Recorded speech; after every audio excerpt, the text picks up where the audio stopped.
Hola, ¿cómo están? Comenzamos el ciclo Confianza y Decisiones que venimos desarrollando desde el mes de abril. Aproximadamente, qué sé yo, al mes, menos de un mes de comenzar la cuarentena, decidimos hacer estos live sobre confianza y decisiones. Hoy, hola Juan, hoy vamos a conversar con Juan Manfredi.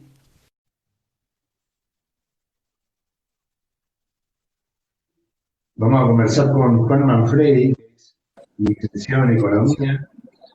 Hola Juan, ¿cómo andás? Buenos días, ¿cómo andás, Miguel?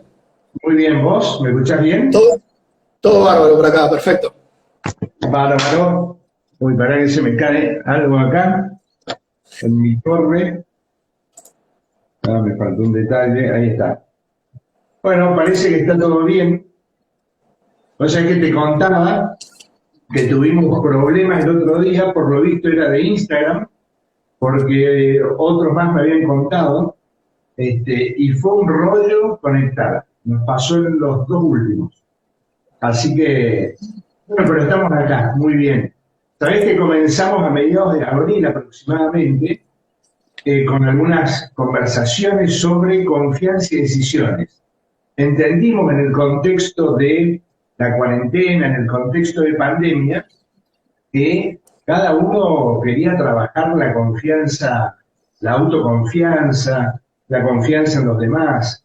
Es un tema central para nuestra época, independientemente de la pandemia, y también cómo se toman decisiones, ¿no? En lo personal, en los grupos, y se fue convirtiendo en un ciclo muy, muy potente, muy rico, por todos los entrevistados y entrevistadas, cada uno desde diferentes profesiones, actividades, fue poniendo su mirada, ¿no?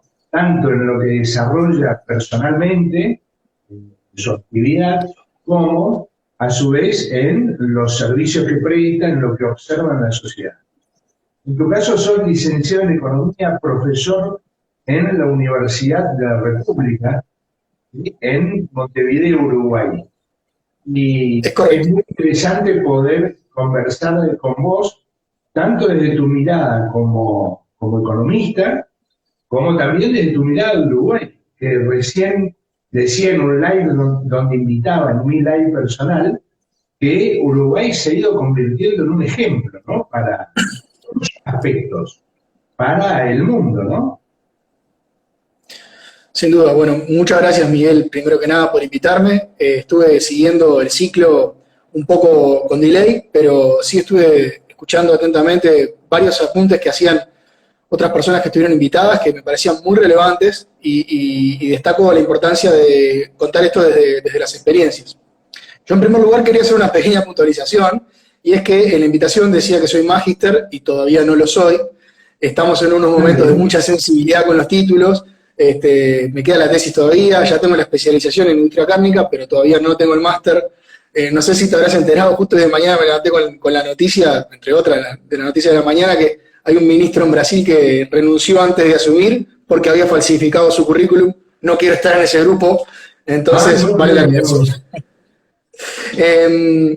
En segundo lugar, creo que el tema es sumamente interesante. Yo, en particular, en los cursos que doy en Facultad de Derecho, incorporé ese tema con más énfasis y más explícitamente a partir de este año, el tema de la toma de decisiones. En particular, me parece que es un tema fundamental y creo que está muy atado, sin duda, a la confianza. Porque, en definitiva, la toma de decisiones, tomar decisiones, requiere, requiere sentir, por lo menos, estar parado en algún lado. El aporte que a mí se me ocurre hacer frente a la pregunta que planteabas de qué cosas generan confianza, venía más por el lado de verlo desde qué evidencia tenemos hasta ahora de cómo funcionan las cosas. Me parece muy relevante, muy interesante y muy oportuno, además. Entonces, la toma de decisiones, nosotros generalmente en economía, sobre todo, siempre nos paramos del lugar de tratar de evitar de cometer el peor error posible, que es tratar de dar algo por cierto cuando en realidad no lo es. Eso es lo que siempre tratamos de evitar de alguna manera. Y para eso generamos un conjunto de elementos que, siendo reales o no, son los que nos ayudan a poder llegar a tomar esa decisión. Y decir, hago algo, no hago algo, tomo eso. Entonces, si te parece, Miguel, yo quería hablar un poquito de eso. ¿Cuáles son las cosas Sí, que a perfecto, nosotros... me encanta. Sí, me encanta. ¿Cuáles son las cosas que a nosotros, entiendo yo, por lo menos de la teoría económica, nos motivan a hacer determinada cosa sí y determinada cosa no? Para eso te decía que tenía que ver la confianza, sí, sin duda. La confianza, en definitiva, digo, cuando uno pregunta qué cosas generan confianza, que era la pregunta un poco disparadora de esta charla, yo pensaba eso y decía, bueno, primero que nada, la confianza es un elemento subjetivo, se construye de a dos, digamos, ¿no? Es posible que vos te cruces con una persona y a vos digas, bueno, esta persona a mí me genera confianza, y otro dirá, bueno, a mí en realidad no. A los técnicos nos pasa muchísimo. Un área en la cual me dedico bastante también es a hacer apoyo a empresas, consultorías y cosas de ese estilo, y uno lo ve bastante en realidad. O sea, muchas veces nos pasa a los técnicos de que uno viene y te dice, este es el mejor técnico que me ha tocado en el mundo, y otro te dice, este es el peor. Entonces la confianza es una cuestión que se construye generalmente de a dos. ¿Y por qué digo eso? Porque en realidad depende mucho de de qué comportamiento tienen las partes y de qué forma se perciben esos comportamientos. Creo que ahí está la clave de la construcción de la confianza. Entonces, hay como tres niveles, en definitiva, que me parece que son relevantes y muy para poder ver de ese tipo de confianza. Uno puede imaginarse qué es lo que se espera de uno. Uno puede imaginarse y decir, bueno, si yo en realidad voy a hacer, qué sé yo, un servicio médico, se espera que, bueno, que esté higienizado, que el ambiente esté limpio, que sea cordial, que sea empático con la problemática que podría llegar a tener otro. Digo, me dejo pasar para cualquiera lo que acabo de decir. Y ese tipo de cosas constituyen como un núcleo más duro, ¿no? Que en realidad son lo que llamaríamos las preferencias. Nosotros podemos saber qué es lo que prefiere el otro para poder ser catalogado como confiable o no, y análogamente es lo mismo que yo utilizo para evaluar a otro si es confiable o no. Y ahí menciono algunos casos que quería con esto tocar algún tema también de mi experiencia personal que me ha tocado. Una cuestión de preferencias, uno más o menos tiene idea de cuáles son las preferencias de las personas, y hay algunos elementos que aparecen como innovadores, que últimamente la ciencia económica, cuando digo últimamente me refiero a las últimas décadas, varias, han ido apareciendo, ¿no? Por ejemplo, el tema de los sesgos de dotación. O sea, es impensable que alguien se presente frente a otro y le critique algo que esa persona tiene, ¿no? Es como que yo te diga, buenos días, Miguel, muchas gracias por invitarme, lástima que tus lentes son feos y te quedan mal. Claro. Eso, independientemente de que tus lentes sean lindos o feos y que haya consenso en que tus lentes son feos, yo no te lo puedo decir a vos, porque son tus lentes, son los lentes que vos tenés, y en consecuencia para vos tienen un valor muy importante. Y entonces si yo ataco directamente a eso, ciertamente no te voy a generar confianza. Eso ya te pique, hay un problema por ese lado. Y ha pasado mucho, digo, en las empresas pasa mucho. Cuando una empresa tiene una capacidad, por más que objetivamente uno pueda decir, esa capacidad no te va a servir, anda por otro lado, hay que tener cuidado a la hora de plantearlo, por lo menos, para generar esa confianza. Porque luego las decisiones que se puedan llegar a tomar o el aporte que uno pueda llegar a tomar para tomar decisiones, se va a ver erosionado, ¿no? Si yo me presento a vos y te digo buenos días, que feo los lentes, cualquier cosa que digas después lo vas a tomar con pinzas. Entonces, un poco viene por ahí. Creo que debería haber como cierta gradualidad, ¿no? La gradualidad en ese sentido generaría más confianza, porque uno va como reconociéndose, digamos, en el vínculo. Absolutamente. La gradualidad es una de las herramientas que tenemos para gestionar, por ejemplo, este problema.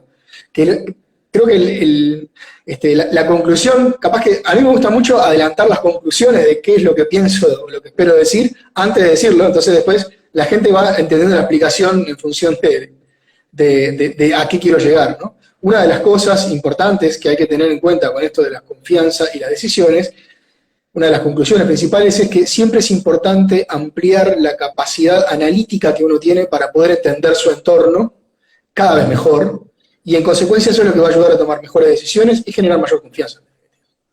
Y eso pasa, ¿no? Si yo soy gradual, de alguna manera lo voy a poder llegar a hacer. Hay otros problemas, yo qué sé, por ejemplo, parecidos a este. Por ejemplo, el tema del status quo. Nosotros tenemos que partir de la base de que en principio las personas prefieren quedarse donde están antes de moverse. No quiere decir que aplique a todos, ni a todos los casos, pero es algo que está presente, en realidad. Sacar a una persona de la zona de confort es difícil, es costoso, es engorroso y en consecuencia erosiona la posibilidad de confianza. Si yo te digo, mira, Miguel, muy linda tu idea de la usina, pero me parece que tendrías que hacer una universidad virtual. Capaz que a vos te recontracopa la idea, pero una persona que está cómoda con esta idea, capaz que dice, ¿y este que viene a decir idea? En fin, todas son cuestiones que hay que tomar cuidado. Lo mismo con la aversión a las pérdidas, ¿no? Ese mismo ejemplo podría decir, bueno, ¿por qué me voy a arriesgar yo a hacer algo? Si yo ya tengo esto, ¿por qué me voy a arriesgar a perderlo? ¿A santo de qué? Son cuestiones que tienen que ver, que están incorporadas dentro de nuestras preferencias en mayor o menor grado, y hay que tomar en cuenta a la hora de, tanto de tomar decisiones como de generar una relación que busca incidir en las relaciones del otro, en las decisiones del otro.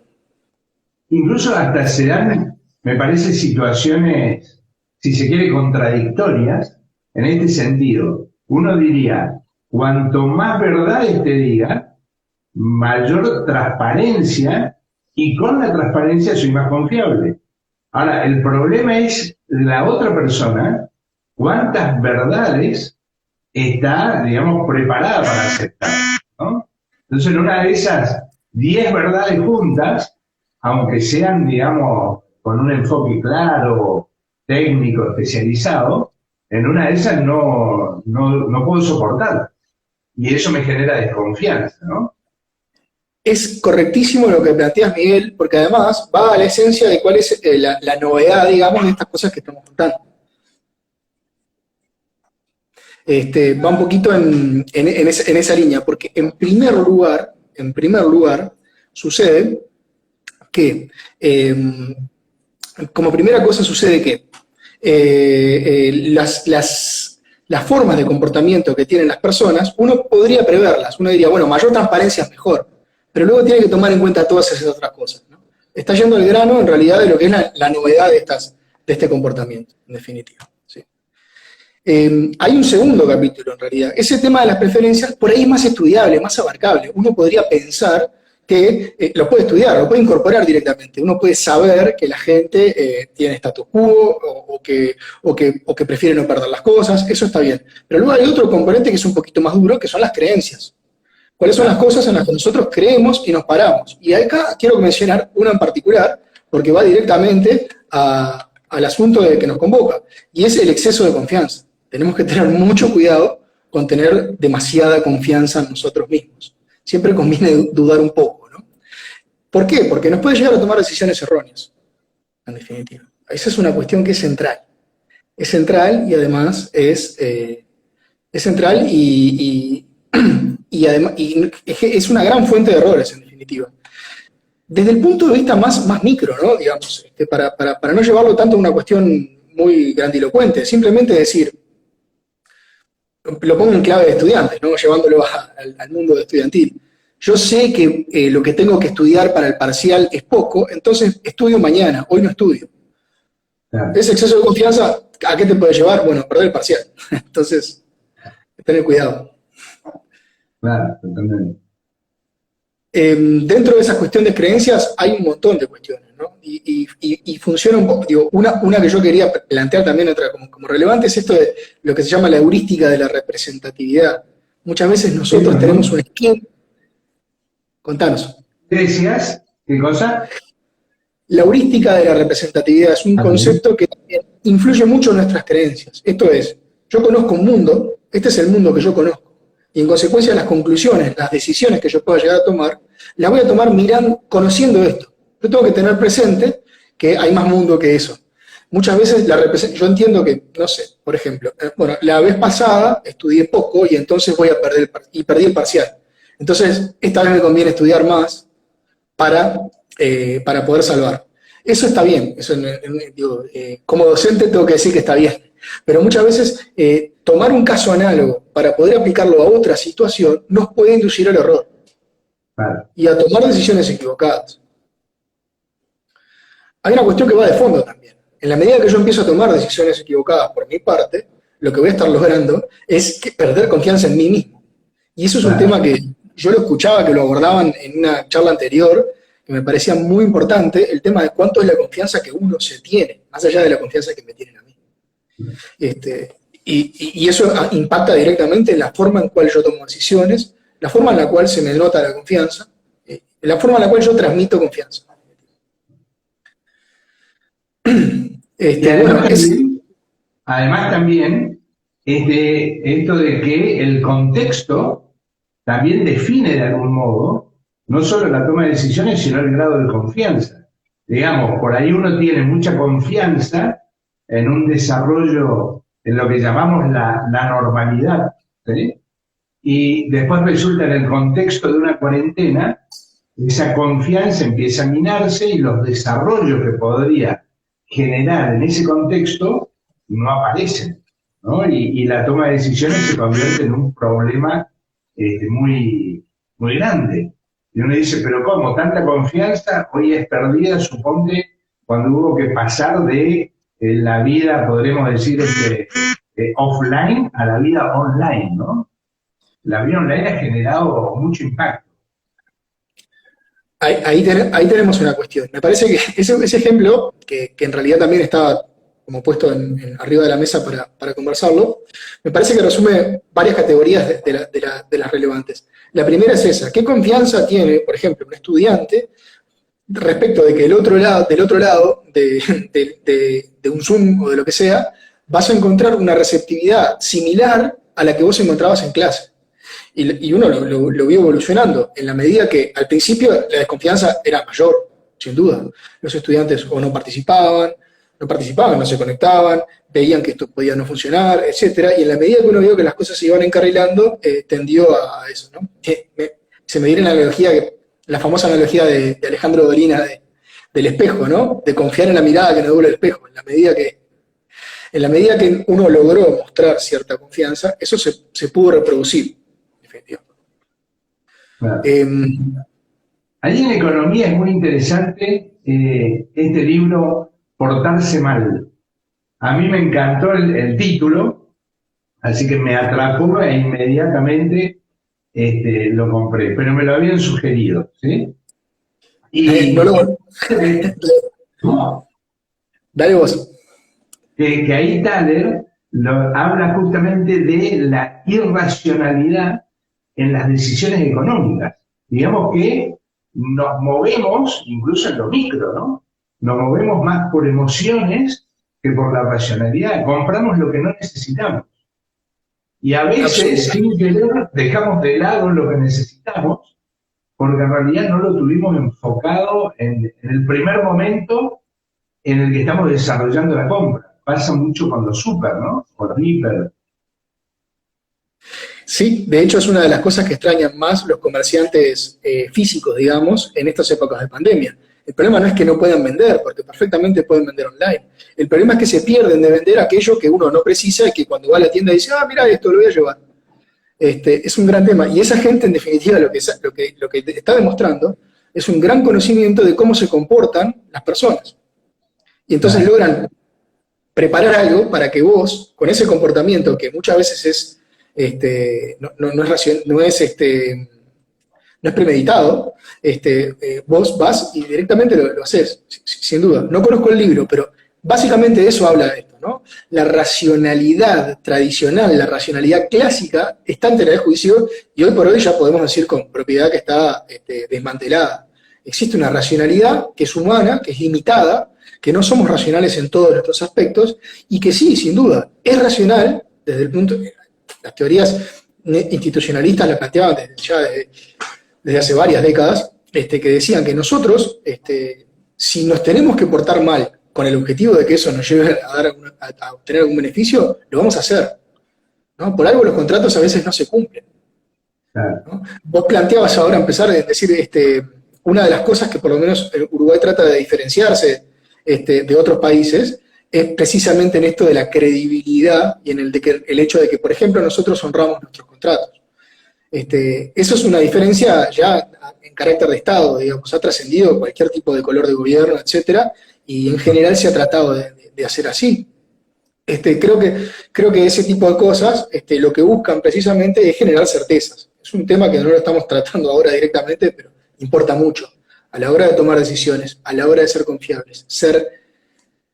Ofrecer certezas es algo que en un mundo tan cambiante, en un mundo que arrancás un curso y a la semana tenés que completamente cambiarlo a otra modalidad, es un valor que se aprecia, digamos.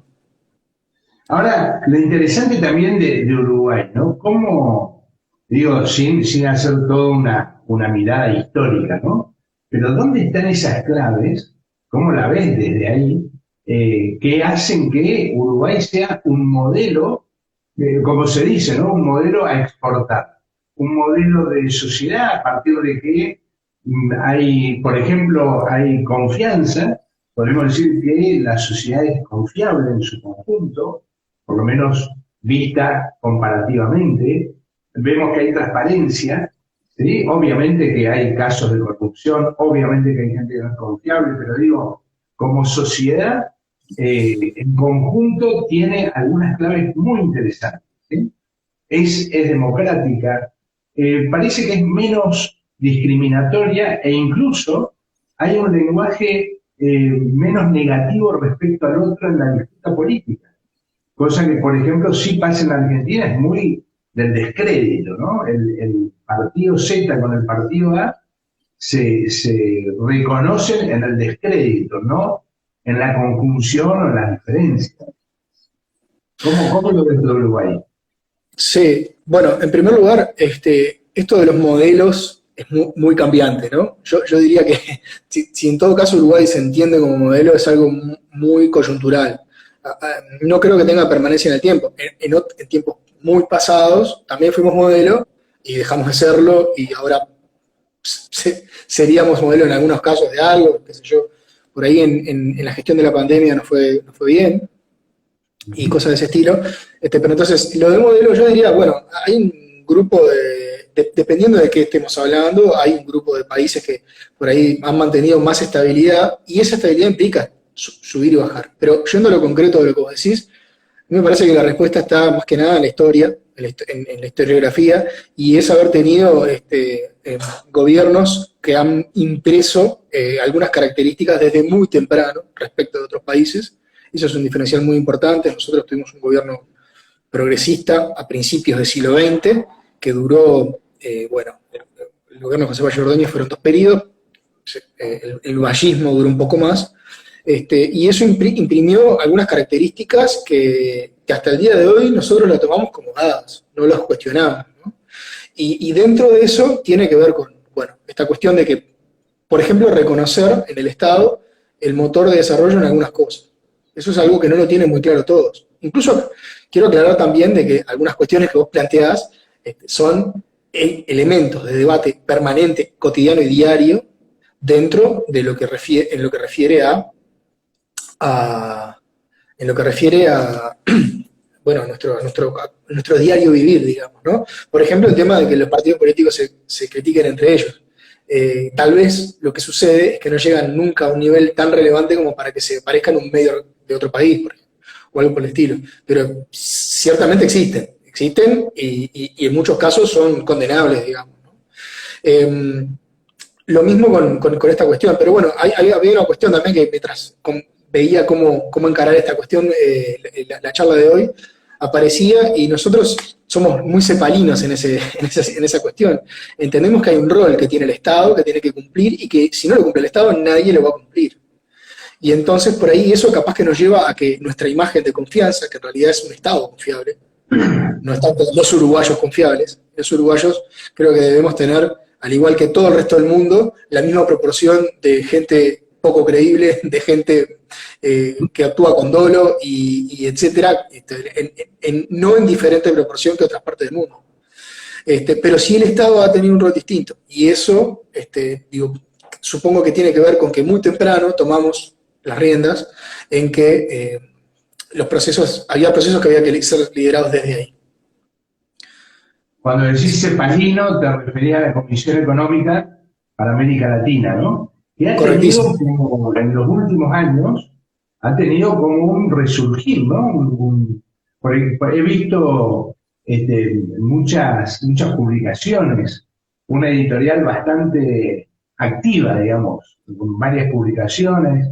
Se fue convirtiendo de nuevo en un faro, digamos, ¿no? Para ese pensamiento, vos decías, progresista. ¿Y qué significa hoy ser progresista y cómo confiar hoy en las claves del progresismo? ¿Quiénes están ahí? ¿Cómo hacer para estar en el pensamiento progresista? Bien, la CEPAL yo creo que nunca dejó de trabajar. Me parece que la CEPAL lo que le pasó es que el tiempo le terminó dando la razón, para decirlo. O sea, lo que sucedió es que en un momento apareció otro paradigma, ese otro paradigma se empezó a aplicar, y bueno, como todos los paradigmas que pueden existir, fallan en mayor o menor medida, y luego que fallaron un par, volvimos a que aquello que se había dicho hace mucho tiempo parecía que no estaba tan errado. Y entonces volvimos de nuevo a esta cuestión. Eso es básicamente lo que me parece. Respecto al tema del progresismo, es un tema que ha dado mucha controversia, ¿no? Ha generado mucha rispidez. Yo creo que una definición lo más abstracta posible, digamos, para no entrar a hilar fino dentro de cosas que pueden generar rispideces, es por lo menos definirlo en oposición, ¿no? En oposición a lo que es el tradicionalismo, en oposición a lo que es precisamente el status quo. Romper con el status quo, lo decíamos hace un rato, es costoso. Ahora, es el camino a seguir. Yo creo que no hay ninguna corriente económica que hoy por hoy piense que mantenerse nos va a llegar a una senda de crecimiento ni que hablar de un desarrollo. Entonces, el discurso de queremos crecimiento, el discurso de queremos desarrollo, lo tienen todos. Eso es algo común. Las formas de llegar a ese crecimiento o a ese desarrollo presentan, o sea, las herramientas que tenemos para poder llegar a eso presentan diferencias, y esas diferencias tienen más que ver me parece a mí, que con discursos, que con hechos propiamente dichos. Entonces, mantenerse dentro de un esquema estable puede generar algún tipo de problemas, que no es, digo, nos pasa, por ejemplo, creo que a ustedes les debe pasar exactamente lo mismo, probablemente con otros sectores, pero el eterno debate, que también tomó mucha fuerza a nivel social, con el movimiento, hay un movimiento acá que se llama el Movimiento de un Solo Uruguay, que dice representar a las personas de campo. Incluso dice representar a las personas de campo más allá de lo que son las históricas gremiales del campo en Uruguay, ¿no? Las cuales quedaron un poco relegadas, un poco de lado. ¿Y cuál es el argumento central que escriben estas personas? Bueno, básicamente es, nosotros somos los que producimos, denos corte a nosotros. Y la forma de darle corte básicamente es que personas que quieren, haciendo lo mismo, tener un mayor beneficio. Eso genera problemas, porque en realidad, tal vez, no quiero entrar a si les asiste razón o no, pero planteémonos los dos escenarios, le asiste razón o no le asiste razón, si las personas no, los emprendedores no apuntan a mejorar y a crecer, ciertamente no hay crecimiento posible y ciertamente no hay desarrollo posible. Entonces fomentar que eso siga así es un problema. Me parece que por ahí viene un poco la cuestión del progresismo. Y otra cuestión que tiene que ver también, fundamental, central, y que me parece que marca un rompeaguas importante, del cual no se habla mucho, es con la capacidad de generar oportunidades. Me parece que hay dos modelos que se podrían, no son rompeaguas así tan tajante, que sea progresista para un lado, no progresista para el otro. Uno de los rompeaguas claros es precisamente el tema de la generación de oportunidades iguales, ¿no? Partimos de la base de que si dos personas que nacen al mismo momento y tienen oportunidades distintas, ciertamente las capacidades, las posibilidades de desarrollo de las personas van a ser distintas. En cambio, si nosotros generamos posibilidades y oportunidades para que esas dos personas tengan las mismas posibilidades, lo más probable es que lleguen al mismo lugar. Eso es, creo que la diferencia central, en definitiva. Claro, por lo que el papel del Estado es un tema de debate principal, podemos decir, ¿no? Sigue siendo Sí, un debate central. hay muchas aristas para poder encarar ese debate.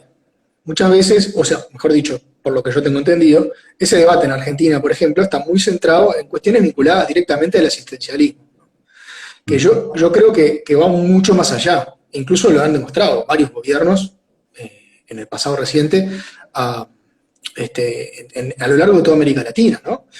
Pero, por ejemplo, tomando control de determinadas empresas que son estratégicas para el desarrollo normal, digamos, no estoy diciendo mejorar el desarrollo, para el desarrollo normal de las economías. Por ejemplo, yo qué sé, uno se preguntaría, y en Uruguay está, lo comento porque en Uruguay está el debate instalado, uno se preguntaría por qué un Estado tiene que refinar petróleo.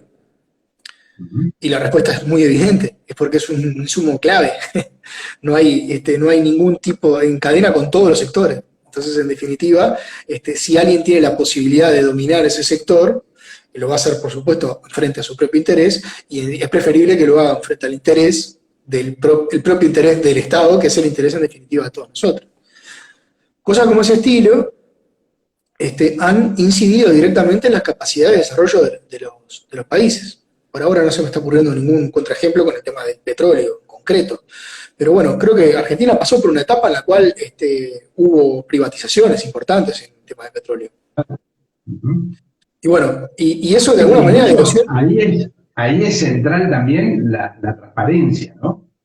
Lograr transparencia, porque si no, el debate se convierte en una encerrona en la que es interesante la intervención del Estado, pero solo en la medida en que se garantice la transparencia, los controles que permitan que esa rentabilidad, ese desarrollo, quede realmente como un desarrollo emancipatorio, como un desarrollo del conjunto, digamos, ¿no? Entonces, otra vez se cruza ahí tema transparencia, tema sistemas de corrupción, ¿sí? Se cruzan. Incluso tiene que ver con aquello que empecé comentando en la charla de hoy, ¿no? Yo les decía que la conclusión central para tomar decisiones y para generar confianza es aumentar la capacidad analítica que uno tiene para poder entender el entorno en el que vive. Y eso lo podemos evidenciar en este caso. Si yo lo que quiero es tener un verdadero modelo de desarrollo sustentable, es una buena idea abrirme, mostrar mis cuentas, mostrar mis procesos, por supuesto, sin caer en cuestiones que puedan afectar directamente a mi proceso, ¿no? Pero en general, ser transparente lo que me permite es generar confianza, precisamente. Digo, no lo piensen a nivel individual, sino a nivel, en este caso, de una institución jurídica, digamos, ¿no? Yo que sé, una empresa petrolera, o el Estado en sí mismo, ¿no? Entonces, transparentar tiene que ver con eso. La idea transparentar tiene que ver con eso. Es importante, ¿no? Correcto. Es cierto que hay un hilo fino, pero en definitiva, ¿qué es lo que me permite a mí ser transparente? Me permite poner las cartas arriba de la mesa y que el debate se centre dentro de lo que es realmente importante. Porque si, de lo contrario, lo que puede dar lugar es a discursos, a retóricas, que lo que apuntan es, bueno, yo cuando digo algo, mi objetivo principal es tratar de convencerte a vos de que eso es real. Y como le decía anteriormente, los seres humanos nos comportamos con dolo, como se dice en derecho, vos que estás en la misma, ¿no? O sea, la gente es capaz de llegar a comportarse mal, si eso le reditúa, de alguna manera. Si para convencerte a vos yo tengo que mentir, y bueno, eventualmente por lo menos lo voy a considerar, no es que lo voy a descartar solo porque mentir está mal, en definitiva. Y eso genera cuestiones, ¿no? Digo, si yo no transparento, alguien puede decir, bueno, en realidad eso no funciona. ¿Cómo sabes si funciona o no funciona, si no tenés evidencia para poder hacerlo, ¿no? Creo que eso es otro debate también, Miguel, perdona que vuelva un poquito para atrás, porque ha sucedido mucho en esta época de la posverdad, digamos. Parece ser que el progresismo y el no progresismo también tienen otro parteaguas que me parece más preocupante en realidad, y es la toma de decisiones basada en evidencia versus la toma de decisiones no basada en evidencia. Parece ser, hay un movimiento que lo que tiende a hacer es a quitar cada vez más relevancia a la evidencia empírica, ¿no? Lo vemos en los terraplanistas, lo vemos en los movimientos antivacuna, cosas de ese estilo, digo, que en realidad, como que parten desde otro lugar. Y se entiende además que eso es válido, que un debate entre una postura y la otra es un debate entre dos cosas. Y bueno, ahí nos centramos en lo que es la paradoja de Popper, de si se puede ser tolerante con la intolerancia. Es un problema. Claro. Sí, y pensaba también en esto, el conservadurismo, ¿sí? A escala internacional, se habla de la derecha más conservadora, a escala internacional en los últimos años viene trabajando en conjunto, planificando, generando estrategias, entonces se va convirtiendo de a poco en una visión un poco más homogénea, ¿no? tanto entre países centrales, países periféricos, si queremos utilizar esas categorías, ¿sí? Hay como, Separinas. claro, hay algo como más homogéneo, ¿no es así? O aparentemente esto es así. En el campo del progresismo, aparentemente hay más heterogeneidad y aparentemente también, digamos, esta lucha a escala internacional por definir las visiones más actuales no está clara o no es tan homogénea. ¿Esto es así o hay un error de percepción? A mí me parece que para definir una nueva forma de definir el progresismo, siempre que nosotros queremos pararnos en un lugar y definirlo como tal, ¿no? Fulano es de izquierda, fulano es de derecha, fulano es progresista, fulano es ecologista, lo que sea, nosotros siempre tenemos que tomar en cuenta que nuestra unidad de análisis va a tener acciones que son de una forma, acciones que van a ser de otra, y uno puede terminar definiendo a algo como progresista, por ejemplo, en la medida que tenga un conjunto de acciones de corte progresista mayor al conjunto de acciones de otro tipo. Pero lo que tenemos, cuando vos planteabas la homogeneidad, entiendo yo que es una cuestión de homogeneidad de acción, de discurso, de pararse frente a los otros, pero siempre tenemos que entender que hasta los conservadores también tienen acciones que son progresistas, ¿no? Eso siempre hay que tenerlo bien presente porque nos evita caer en los dogmas, nos evita caer en que cualquier acción que venga de ese está mal. Y eso no es así. Recordemos que, por lo menos por el beneficio del error, por el beneficio de darle que los seres humanos no son perfectos, y aún queriendo ser 100% conservador, no te va a salir. Nosotros lo vemos, volviendo al tema, un ejemplo, volviendo al tema del Estado, lo vemos con nuestros liberales, ¿no? Aquellos que se presentan con los discursos más liberales son los que tienen muchas veces una concepción del rol del Estado en algunos aspectos que perfectamente podrían ser liberales, que no se condicen, ¿no? Un ejemplo era eso. Yo te comentaba que estaba en debate el tema del monopolio de los hidrocarburos que tenemos acá. Tenemos una coalición de gobierno que es liberal, en su amplia mayoría, y sin embargo ese tema no prosperó. Es curioso en realidad, porque no estamos hablando de, yo qué sé, las relaciones internacionales o cuestiones que sí tienen más que ver con el cerno del Estado. Tiene que ver con una cuestión que es una empresa, y aún así no prosperar. Entonces, dentro de esta cuestión de las acciones, yo lo que sí veo es que hay muchas formas de entender o de embanderarse con el progresismo, ¿no? Es una bandera que tenemos que entender eso también. Son banderas que venden. Uno tiene que pensarlo desde el punto de vista de captar el voto, en este caso, o la atención de otro. Tenemos que ver que son comportamientos que nos llevan, nosotros tenemos comportamientos y alguien va a tratar de capitalizarlo. De la misma manera que el supermercado trata de capitalizar poniéndote, qué sé yo, las galletas al lado de los chorizos secos en el supermercado. Entonces, tiene un poco que ver con eso. Y dentro del conjunto de acciones potencialmente medibles como progresistas, es posible que nosotros veamos un poquito más de diferencias. Por ejemplo, un ejemplo que, bueno, vemos muchas veces el progresismo tradicional, digamos, en bandera de internacionalismo, ¿no? La internacional socialista, qué sé yo, cosas de esas que vienen por ahí. Sin embargo, en muchos lugares la manifestación del progresismo es nacionalista, ¿no? Capaz que, bueno, ustedes tienen todo eso juntos, pero por ahí algo de eso hubo, o hay, o no tengo muy claro mucho el panorama, o mejor dicho, el espectro político argentino actualmente, pero en general uno ve esas contradicciones que muchas veces chocan fuertes, y que encuentran aliados de un lado y del otro, y a veces uno no logra entender cómo es eso. Pero ciertamente es que, o sea, eso refleja la diferencia, la heterogeneidad del humano, ni más ni menos. Y es cierto lo que vos planteabas, Miguel, me parece a mí, que coincido con tu lectura, en que la forma de entender, ver, de procesar y en definitiva esto es dialéctica, tenemos que llegar a una síntesis, que la síntesis conservadora, digamos, la síntesis tradicionalista, es mucho más clara que la síntesis progresista. Tal vez lo vemos mucho de otro lado, en el cual estamos en momentos de cambio, ¿no? A nivel de toda América Latina. ¿Y la universidad qué rol ves vos que juega, digamos, en estos procesos de cambios culturales, tecnológicos, en estos análisis que estamos haciendo? ¿Cuál es la importancia que le queda a la universidad? He visto por ahí algunas propuestas, más en este contexto, ¿no? Algunas que directamente sostienen la importancia de lo tecnológico, de lo virtual, lo online, ya como, digamos, la panacea, y ese es el formato, hacia eso hay que ir.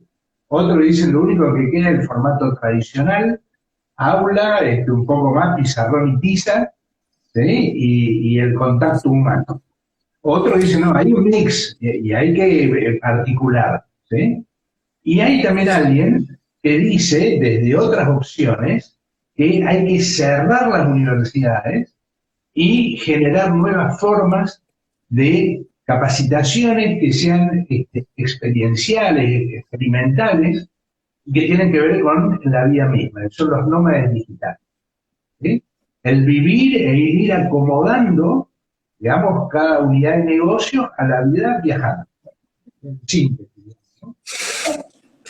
Realmente el debate que se abre es inmenso, ¿no?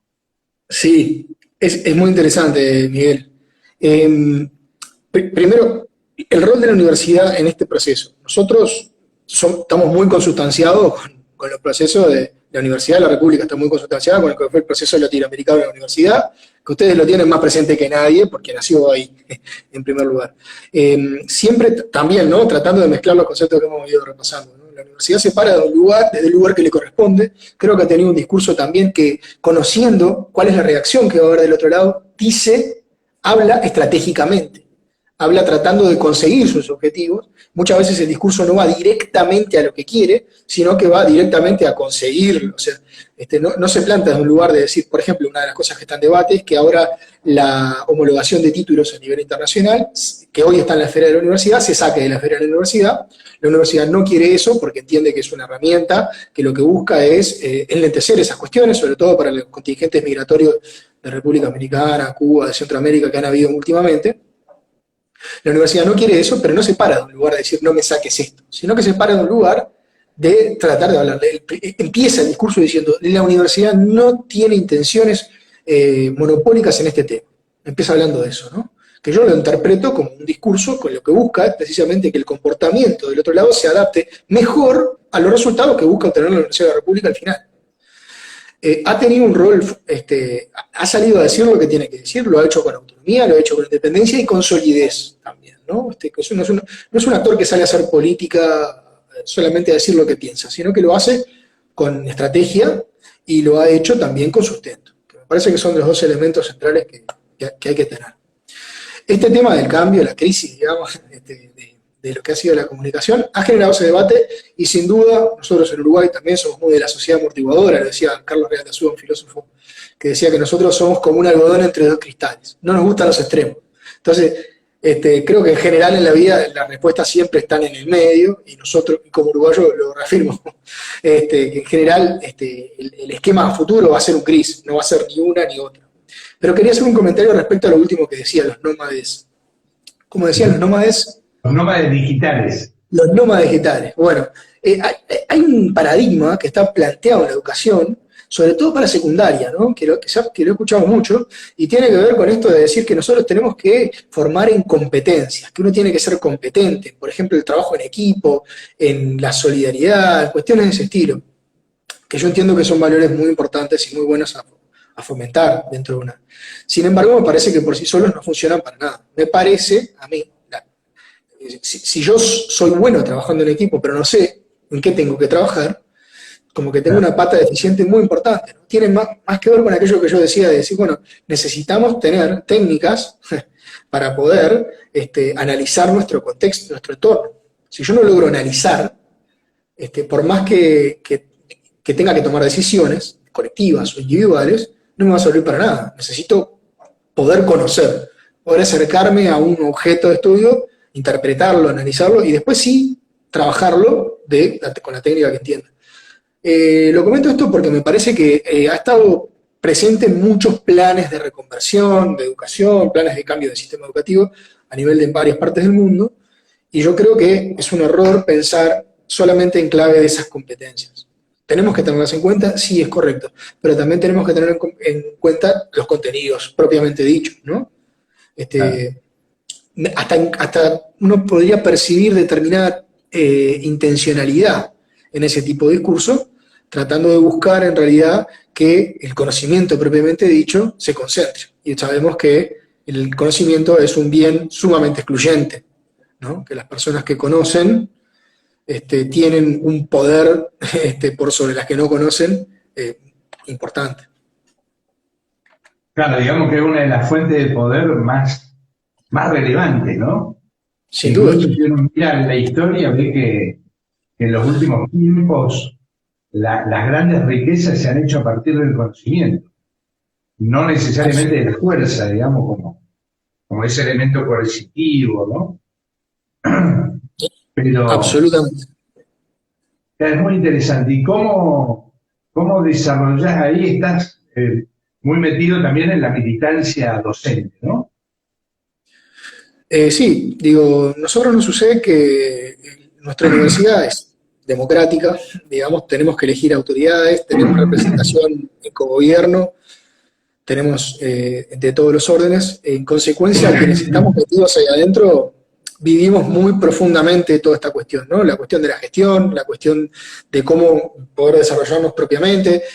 Muchas veces han sucedido, además de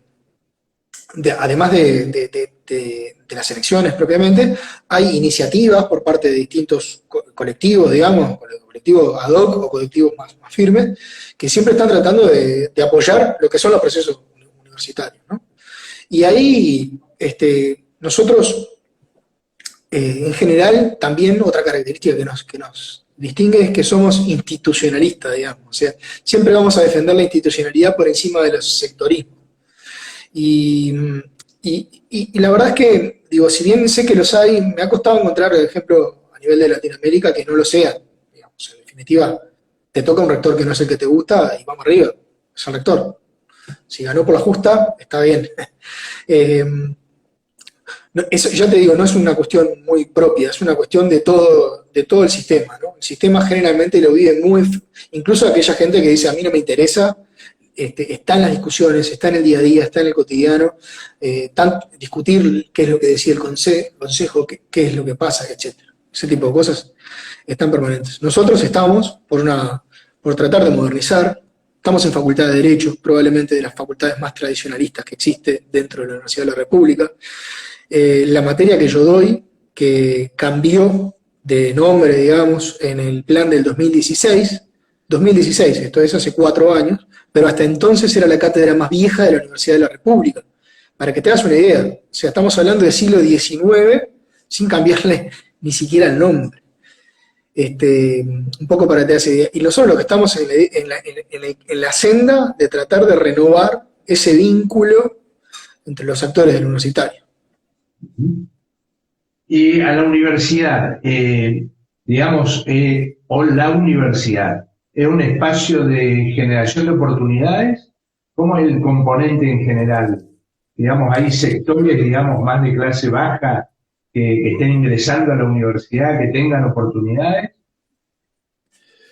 Bueno, yo creo que la respuesta, como casi todas las respuestas, es depende.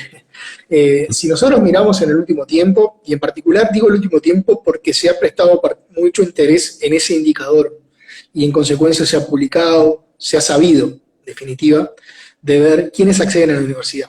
Nosotros ahora, vos para egresar tenés que llenar un formulario, que sin el cual no te dan el título, en el cual básicamente tenés que contar tu situación actual y pasada con detalle, y eso ha permitido generar una fuente de información muy importante de ver quién accede y quién no.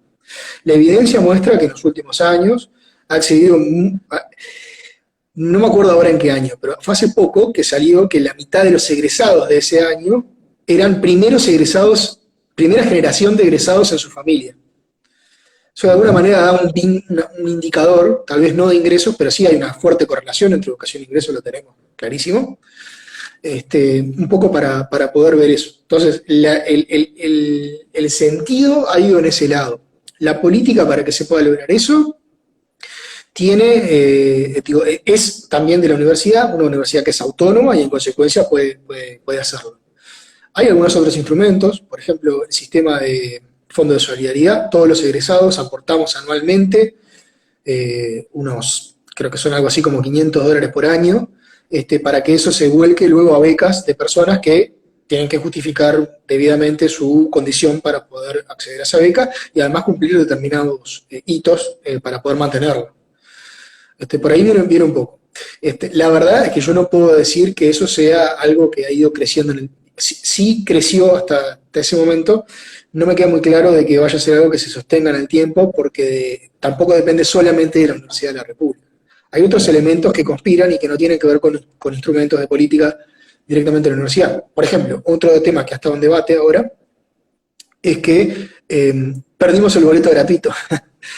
Antes los estudiantes universitarios tenían boleto gratuito, o tenían o tuvieron a lo largo del tiempo. En mi época, cuando yo era estudiante, era el 20% de descuento, luego fue el 50%, creo que para algunos llegó a ser gratuito, en secundaria seguro que sí, pero además con esa tarjeta tenías entradas a cine, etcétera, cosas de ese estilo. Y ahora lo perdimos. Y eso es una política que viene desde el gobierno central y que atenta directamente, digo, con la posibilidad de tener. Hay gente que directamente no sale de la casa porque no tiene para el boleto. Pero bueno, también aparecen otros instrumentos. Por ejemplo, la educación a distancia, que también depende de otros instrumentos a nivel nacional. Por ejemplo, la cobertura de Internet, o la posibilidad de poder acceder a un dispositivo, ¿no? Cuando surgió este tema, la Universidad de la República sacó una beca que se llama la beca laptop, en la cual se daban becas a los estudiantes que no tuvieran un dispositivo para poder conectarse. Básicamente le daban un laptop. Así que es bastante complejo. Buenísimo, hemos tenido un pantallazo muy importante, ¿no? En la mirada de cómo la confianza y la toma de decisiones, digamos, impulsa una serie de debates, ¿no? Es transversal a la sociedad, a las relaciones humanas. Así que hemos tenido... ¿cuál te parece a vos que es la clave de esperanza en el futuro? Y bueno, mezclándolo con todo lo que estábamos hablando, digo, yo creo que el motor de desarrollo acá es formación. El desarrollo pasa por aumentar lo decía al principio y lo resumo de nuevo, aumentar las capacidades de analizar nuestro entorno. Eso es lo que nos va a permitir, de alguna manera, poder desarrollarnos individualmente y en consecuencia colectivamente, ¿no? Lo veíamos un poco cuando veíamos el tema del comportamiento, y hay un tercero que me quedó colgado, pero también lo hemos hablado bastante, y es eso, ¿no? La capacidad de procesar información. Bueno. Todos sabemos que la información hoy por hoy la tenemos muy disponible, tenemos que tener la capacidad de discernir, tenemos que tenerla, y eso es una capacidad que se entrena en espacios formales. Y bueno, es un poco por ahí. Me parece que la conclusión, la esperanza es esa. Tratemos de generar instancia para que la gente, para poder aumentar nuestra capacidad de análisis. Un poco la idea. Buenísimo, Juan. Nos mantenemos en comunicación. Ha sido un live excelente. Ya vamos a subir en el canal de YouTube de Usina de Conocimientos, en la página de Facebook, y va a estar acá en IGTV de Instagram de Usina Campus. Miguel, te agradezco mucho la oportunidad. Muy interesante las charlas que estás teniendo. Y bueno, te voy a seguir en las próximas ediciones.